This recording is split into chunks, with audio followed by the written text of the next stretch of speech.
ये पाकिस्तान ने चौथी लगातार जीत हासिल की है। कैसा इस वक्त महसूस हो रहा है? आप मिस कर रहे हैं पाकिस्तानी टीम के साथ? ग्राउंड में आप होते थे, हर जगह पाकिस्तान का झंडा लहराया करते थे, तो वो जो एक फील होती थी जाहिर है वो तो मुख्तलिफ होती है। इस वक्त आप घर बैठकर एंजॉय कर रहे हैं क्रिकेट को टीवी पर? जी मैं बिल्कुल जो है ना ग्राउंड में एंजॉय कर रहा हूँ। मैं अच्छा, ग्राउंड में मौजूद है? वर्ल्ड कप देख रहा हूँ। अच्छा, जबरदस्त जी ग्राउंड में आज पहले जी अभी ग्राउंड से निकले हैं और हम सेलिब्रेट कर रहे हैं। इधर पाकिस्तानी जमा हो रहे हैं जश्न मनाने के लिए, तो उधर ही हम एक रेस्टोरेंट है तो उधर हम डिनर भी करेंगे और सेलिब्रेट भी करेंगे। और मैंने सारे मैच देखे हैं यार, तो बहरहाल मुझे सबको खुशी होती है। मुझे तो खुशी होती है झंडा लहरा के, पाकिस्तान की अजमत के नारे लगा के। और सबसे जो हमने जब से इंडिया को हराया ना, मेरा रंग पहले से ज्यादा गोरा हो गया। अच्छा, तो अब्दुल जलील साहब, ये इससे पहले के टूर्नामेंट्स में तो आपको कभी हार कभी जीत, जरा थोड़ा mix and match Pakistani team चलती थी, लेकिन ये इस वक्त तो 4 लगातार फतवाहत। तो आप और दीगर शायकीन जो मौजूद हैं, कैसा महसूस हो रहा है? जी बड़ा अच्छा जो है ना महसूस होता है जब भी पाकिस्तान जीते। तो मैं तो 500 के करीब मैच देख चुका हूं, लेकिन ये मेरी जिंदगी की ख्वाहिश थी कि मैं वर्ल्ड कप में पाकिस्तानी टीम को वर्ल्ड कप में जीतते हुए देखूं और इंडिया को हारते हुए देखी। और शुक्र अल्लाह के मेरी ये ख्वाहिश, चले ये ख्वाहिश भी आपकी पूरी हो गई। और आपसे इस बारे में जरा मजीद भी गुफ्तगू करते हैं। लेकिन पीजे मीर साहब, ये हफीज़ और हसन अली, ये 2 वीक लिंक पाकिस्तानी बॉलिंग और बैटिंग के समझे जा रहे थे, जो ज़ाहिर है नहीं, बहुत बड़े प्लेयर्स हैं दोनों, लेकिन आज दोनों फॉर्म में आ गए। तो अब सेमीफाइनल के लिए बड़ी वेल प्रिपेयर्ड ये 11 है, आप समझते हैं ऐसा, या अभी भी कहीं कोई खामी कोई कमी आप महसूस कर रहे हैं?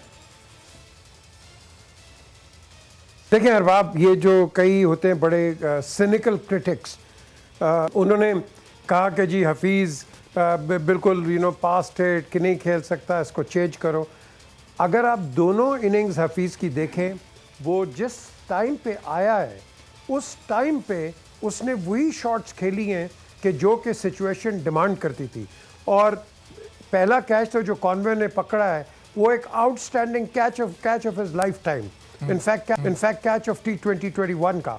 और उसके बाद दूसरी टाइम पे जब वो हुआ है वो भी बहुत अच्छा कैच हुआ है, लेकिन he had to play that shot.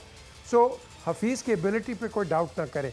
आज हफीज़ को टाइम ज़्यादा मिला है। हफीज़ उस पोजीशन पे था कि जहां वो सेटल इन करके ऐसी शॉट्स खेला है कि मैं समझता हूं दे वर आउटस्टैंडिंग शॉट्स। हालांकि कई दफ़ा फॉर एग्जांपल उसने एक चिप किया on the on side square leg की तरफ, वो कैच भी हो सकता था, ऐसी तो कोई बड़ी बात नहीं। लेकिन इसमें आपको थोड़ी लक भी चाहिए होती है। और आपकी as far as ability is concern, मैं समझता हूँ कि Hafeez is an asset to the Pakistan side. और इसका क्रेडिट हफीज़ और शुएब का क्रेडिट अरबाब मैं दूंगा, और आसिफ का क्रेडिट सिर्फ एक बंदे को दूंगा मैं, और वो है रमीज़ राजा। अच्छा। इसने इन लड़कों को लेके आया और ये तीनों लड़के मैं समझता हूँ कि इन्होंने परफॉर्म किया। लेकिन और आपको दिखाया साहब, ये याद होगा आपको, चेयरमैन पीसीबी बनने से पहले रमीज़ राजा साहब हफीज़ के, शुएब मलिक के बड़े मुखालिफ हुआ करते थे। उनके यूट्यूब चैनल्स पे बहुत से वीडियो क्लिप्स मौजूद हैं जिसमें वो बताया करते थे कि अब ये 40 साल के हो गए, ये पुराने ब्रांड की क्रिकेट खेल रहे हैं, ये इस वक्त का ब्रांड नहीं है जो क्रिकेट इंडिया और इंग्लैंड खेल रहे हैं, हम उससे बहुत दूर हैं। लेकिन इस T20 वर्ल्ड कप में हम बिल्कुल पाकिस्तानी टीम को एक नए ब्रांड में, एक अलग अंदाज में देख रहे हैं। देखें, उस वक़्त उनका एक ओपिनियन था, वो एक कमेंटेटर थे, वो कह सकते हैं। लेकिन जब वो खुद आते हैं और इंजन रूम के अंदर बैठते हैं और फिर उसके बाद आप इनकी जो परफॉर्मेंसेस हैं, उनका ट्रैक रिकॉर्ड है, वो देख के मैं समझता हूँ कि इसलिए इनको सिलेक्ट किया गया। ये आसिफ अली को तो हर एक ने राइट ऑफ कर दिया था। इस लड़के की इतनी एबिलिटी है और मैं समझता हूँ उसका टैलेंट है कि बड़े कम लोगों का इस तरह का आपको टैलेंट मिलेगा। सो बेसिकली इनका जो सिलेक्शन जो है वो जो मॉडल दैट पेड ऑफ, ये नहीं भी पे ऑफ कर सकता था, फिर इन पे तनकीद आ जाती है, लेकिन on a positive note it is paying off. लेकिन ये जो आज नबीबिया की जो विक्ट्री है, मैं समझता हूँ कि इस टीम को जो मैंने ऑब्ज़र्व किया कि थोड़ी ये बड़े कंप्लेसेंट से हो गए हुए थे, इनकी मिस फील्डिंग्स हुई हैं। इन्होंने जो बॉलिंग है इसको मैं समझता हूँ और तकड़ी करनी चाहिए थी, क्योंकि ये एक वीक टीम है। हसन अली हम कहते हैं बड़ा अच्छा बॉलर है, और भाई उसके जो सामने ऑपोजिशन में जो बैट्समैन थे वो उस क्लास के नहीं थे कि जब इसको मार पड़ी है पिछले मैचेस के अंदर। सो आपने गेज करना है कि किस बैट्समैन को इन्होंने खिलाया, कैसे आउट किया, ये उस वक्त आप गेज करते हो। ये नहीं कि आउट कर दिया, हाँ जी बड़ी अच्छी फॉर्म में आ गए, लेकिन फिर जिसका एक टैलेंट होता है। फिर ये आज शाहीन आफरीदी ने अपने 4 ओवर्स में 36 रन दिए, ज़ाहिर इंडिया के खिलाफ वो सबसे मौसर पाकिस्तान का हथियार साबित हुए थे। शादाब आज और कलर में नजर नहीं आए, उन्होंने भी 35 रन दिए, 1 विकेट जरूर ली, लेकिन ये दोनों पाकिस्तान के स्ट्राइक बॉलर हैं और फिर इनकी बॉलिंग आज एक कंसर्न के तौर पर सामने आई है। यही तो मैं कह रहा हूं, इनको तो अपना रियल फायर पावर दिखानी चाहिए थी, इनको तो इस तरह आना चाहिए था कि दे आर नोबडीज, लेकिन इन्होंने थोड़ा इनमें वो फायर नहीं नजर आया, जैसे कि अभी आपने कहा न्यूजीलैंड और इंग्लैंड के और इसके इंडिया के साथ जैसे पीजे मीर साहब दोपहर में, जैसे दोपहर वाले मैच में साउथ अफ्रीका ने जो बांग्लादेश के खिलाफ जिस तरह बॉलिंग की थी, वो एक्सपेक्टेशन थी हमें और आपको सबको, पूरे पाकिस्तान को, कि आज नमीबिया के खिलाफ उस टाइप की बॉलिंग होगी, क्योंकि विकेट भी वही थी। बिल्कुल सही कह रहे हैं आप, एब्सोल्युटली राइट, क्योंकि इसके अंदर हमने देखो ना, आपने एक दूसरे लोगों को बताना है जो आपके, जिनके साथ आपने सेमीफाइनल खेलना है, हो सकता है फाइनल आप खेलो, आपने उनको बताना है कि हम इन टीमों को कुछ नहीं समझते। तो जब आप एक 45 रन का आ जाता है काम, तो हमने भी तो यहाँ 3.5 ओवर में 50 टांग दिया था, तो ये बताएं ना, ये तो कोई मुश्किल काम तो नहीं है, ये तो कोई किक ऑफ कर गया या कोई आप कह लो कोई चल गया, वो चल गया। सो ये क्लोज है, इसके अंदर हमें कभी भी किसी को लाइटली नहीं लेना चाहिए। मैं समझता हूँ आज हमने थोड़ा सा लाइटली लिया है, चले हम जीत गए, बहुत अच्छी बात है, लेकिन हमें लाइटली नहीं लेना है, क्योंकि आगे हमारे पास और ये अब फॉर एग्जांपल नेक्स्ट मैच आपका स्कॉटलैंड से है, स्कॉटलैंड को आपको बड़ा तकड़ा खेलना पड़ेगा। याद रखें आपको आयरलैंड ने भी हराया हुआ है वर्ल्ड कप के अंदर। सो आपने ये कभी भी ये कंप्लेसेंसी नहीं दिखानी है, उसी जज्बे से जाएं, उसी फायर से जाएं, और स्कॉटलैंड के पास भी और प्रोफेशनलिज्म काउंटी क्रिकेट खेलने वाले कुछ बड़े अच्छे प्लेयर्स मौजूद हैं, और वो भी पाकिस्तान को टफ टाइम दे सकते हैं, क्योंकि वो अपने जो क्वालिफाइंग राउंड था उसमें वो बांग्लादेश को हरा कर आ रहे हैं। लेकिन पाकिस्तान के लिए बेहतर हुआ कि आज पहली बैटिंग में भी टेस्ट हो गया, गो कि कमजोर टीम के खिलाफ हुआ।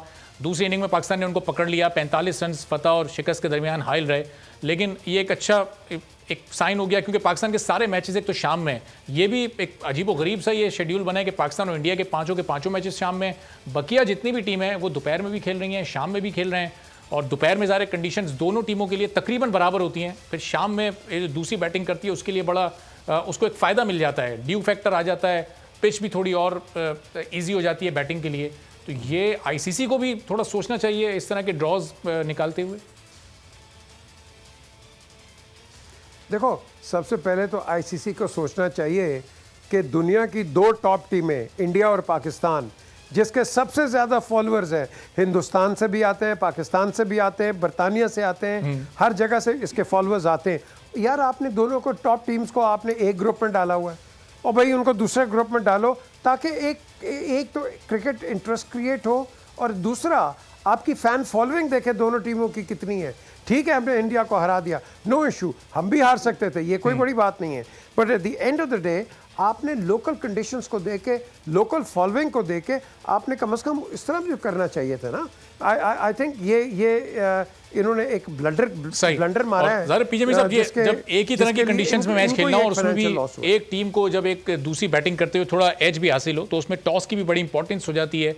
और ज़ाहिर पाकिस्तान 3 टॉस जीता, तो मैचेस भी तीनों बड़ी टीमों से बासानी जीत गया। इससे मुतालिक मैं आपसे सवाल करता हूँ ज़रा, लेकिन चाचा क्रिकेट भी चूँकि साथ मौजूद हैं, 500 से ज़ायद मैचेस पाकिस्तान के देख चुके हैं, पूरी दुनिया में इन्होंने पाकिस्तान का झंडा जिस तरह हमारे खिलाड़ी लहराते हैं उसी तरह इन्होंने भी लहराया है। तो चाचा जब ये पाकिस्तान ने भारत को शिकस्त दी, फिर न्यूजीलैंड को हराया, फिर अफगानिस्तान को हराया, तो इन नमीबिया और स्कॉटलैंड को तो आप और आपके साथ जो दूसरे देखने वाले लोग हैं, आप बड़ा आसान ले रहे होंगे कि आप तो जीतना ही है।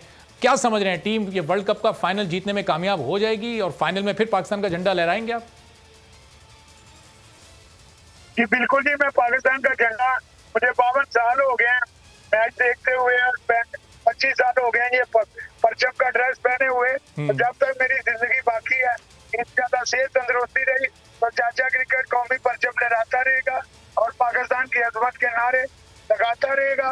और मैं पहले भी कहा है कि मेरी एक जिंदगी की ख्वाहिश थी कि मैं वर्ल्ड कप में पाकिस्तान की जीत को देखूं और इंडिया की हार को देखूं, कि ये रहमतों वाला महीना था रबीउल अव्वल का, और ये मेरी ख्वाहिश पूरी हो गई है। और अभी हम 4 मैच जीत चुके और आगे एक मैच है स्कॉटलैंड के साथ, अभी पता नहीं है कि इंडिया जो है वो सेमीफाइनल में पहुंचता है या नहीं पहुंचता। सिर्फ इंग्लैंड और पाकिस्तान के शायकीन जो है ना ये टेंशन फ्री है, बाकी सब टीमों के शायकीन क्रिकेट को टेंशन लगी हुई है कि कौन सेमीफाइनल में पहुंचेगा और कौन नहीं पहुंचेगा। तो चाचा क्रिकेट आपकी क्या ख्वाहिश है? वैसे अब टेक्निकली बहुत मुश्किल है भारत का तो आगे सेमीफाइनल में पहुंचना। आप क्या चाहते हैं, भारत सेमीफाइनल पहुंचे, फिर पाकिस्तान इंडिया का फाइनल हो, या फिर इंग्लैंड से, ऑस्ट्रेलिया से या न्यूजीलैंड से, अब जिनसे भी फाइनल के इम्कानात हैं उन्हीं से हो जाए, बस पाकिस्तान इंडिया का जो होना था वो हो गया। ख्वाहिश तो आपकी पूरी हो गई ना?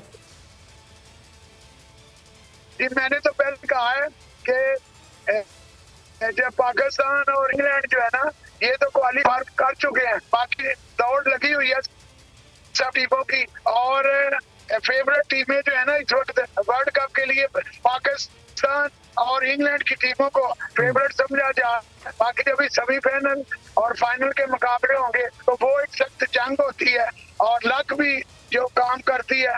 लेकिन कौम की और चाचा क्रिकेट की सबकी यही दुआ है कि 2009 की तरह 2021 में भी पाकिस्तान की टीम बाबर आजम की तरह टीम की कप्तानी कर रहे हैं। अच्छा कह रहे हैं पाकिस्तान की टीम फाइनल जीत के ये कप जीत के पाकिस्तान की सरजमीन पे। ठीक है, चलें, आपकी ये ख्वाहिश भी ऐसा लग रहा है कि इस बार टीम का जो मोमेंटम है वो ये जरूर पूरी कर देंगे।